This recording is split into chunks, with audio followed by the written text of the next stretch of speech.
Joining us now is former New York State Senator and Democrat strategist David Carlucci. David Carlucci, thank you for joining us on Power Hour. Look, 5 days to go, then Donald Trump is in the White House. Who's going to lead the Democrat Party?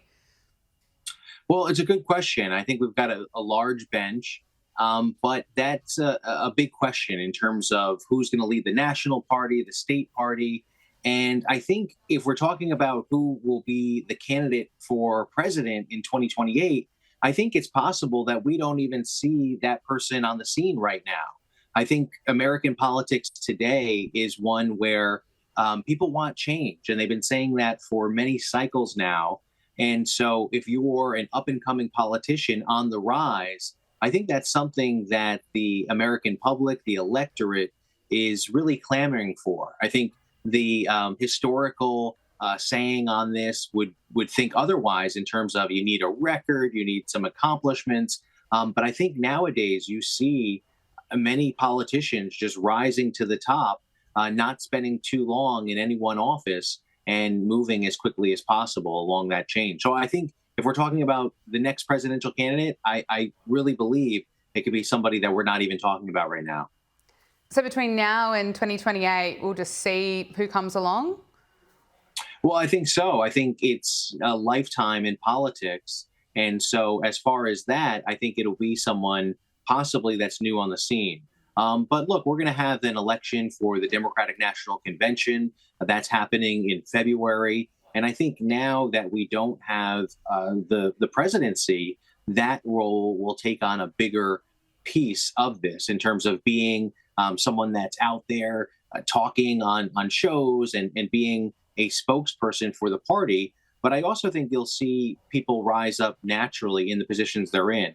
Hakeem Jeffries in the House, the minority leader for the Democrats in Congress. I think that's someone to really watch because they're going to be doing a lot of work come this session, being that it's the smallest majority that we've seen in about 100 years, and one of those smallest majorities ever that Republicans hold. So they're going to need about every Republican vote almost every time. And I think that's an opportunity that hopefully there'll be an opportunity to work across the aisle and get Democrats and Republicans to work together. I know not on every piece of legislation, but I'm hopeful that there are some pieces of legislation where there can be compromise. And I expect Hakeem Jeffries to really lead that effort to make sure that they can actually get some good pieces of legislation passed in this Congress. Apart from Hakeem Jeffries, has, in your view, essentially no one? There are no big names in the Democrat Party that could lead? Oh, well, there's plenty. But I mean, what does that mean, lead the party? Right? If it's about actually getting legislation passed on a federal level, I think you're going to look to people like Hakeem Jeffries in Congress to try to get things done.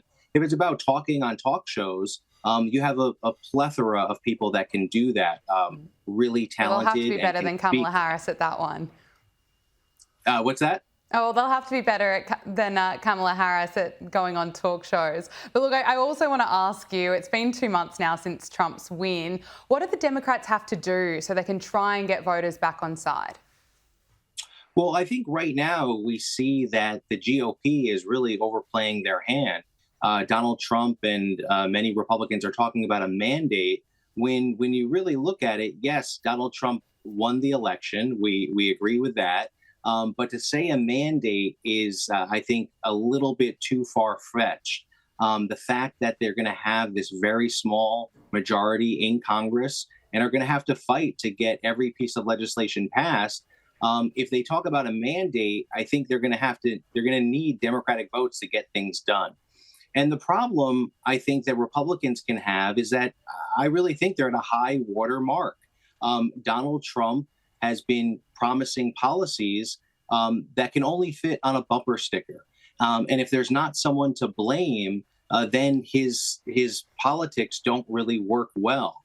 So now that he's going to be in charge and not have President Biden to blame or congressional Democrats, it's going to be a very hard road to walk. I hope he does well. I hope he can deliver for our country.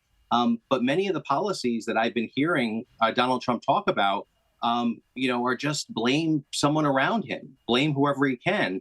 And the biggest part here is the GOP ran on these bread and butter issues, but now they're talking about conspiracies. They're talking about Greenland, Panama, Canada, um, everything but America first. Instead, it sounds like America everywhere. So they ran on one set of policies, but now all they're talking about are another set of issues that are totally unaligned with bringing the cost of things down, talking about affordability, when meanwhile they're just talking about tariffs and raising the prices of everyday goods that Americans need. So I see that as very problematic. And I think Democrats really just need to tighten up their ship, keep on message in terms of fighting for working class families and actually delivering on those results where they can, whether it's in state legislatures or getting some victories in Congress. Um, I think that's really where Democrats will prevail and show their true colors and do well as we move forward.